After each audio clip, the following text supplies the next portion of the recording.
Yes breaking news చూస్తున్నాం. Posani bail petition పై విచారణ రేపటికి వాయిదా పడింది. 4 గంటల పాటు పోసానిని సిఐడి విచారించింది. సమయం సరిపోకపోవడంతో మరోసారి కస్టడీ కోరనుంది సిఐడి.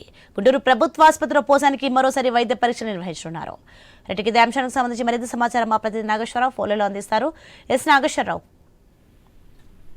ఏదైతే వైసీపీ నేత సినీ ప్రముఖుడు అయితే పోసాని కృష్ణమూర్తికి అయితే పోసానికి సంబంధించి బెయిల్ పిటిషన్ పై విచారణ రేపటికి అయితే వాయిదా పడింది. అయితే మొత్తంగా 4 గంటల పాటు ఈ పోసాన్ని సిఐడి అధికారులు అయితే విచారించారు. అయితే దీనికి సంబంధించి సమయం సరిపోకపోవడంతో మరోసారి సిఐడి అధికారులు అయితే కస్టడీ కోరనున్నట్టుగా అయితే మనకు తెలుస్తుంది. అయితే మొత్తంగా ఈ గుంటూరు ప్రభుత్వ ఆసుపత్రిలోని పోసానికి అయితే మరోసారి వైద్య పరీక్షలు నిర్వహిస్తున్నారు. అవన్నీ అనంతరం మళ్ళీ ఏదైతే గుంటూరు జైలుకి పంపించే అవకాశం ఉంది. అయితే మొత్తంగా దీనికి సంబంధించి ఏదైతే ప్రముఖులు ఏదైతే పోసాని కృష్ణమురళి ముఖ్యమంత్రి చంద్రబాబు నాయుడిని అలాగే డిప్యూటీ సీఎం పవన్ కళ్యాణ్ లోకేష్ ని వేరే అనుచిత వ్యాఖ్యలు మీడియా ముఖంగా కూడా ఆయన అనుచిత వ్యాఖ్యలు చేసిన కేసులో సంబంధించి గుంటూరు జైల్లో ఉన్నారు. దానికి సంబంధించి ఆయన్ని పొద్దున సిఐడి అయితే విచారణ నిమిత్తం అయితే కస్టడీకి తీసుకున్న పరిస్థితి అయితే ఉంది.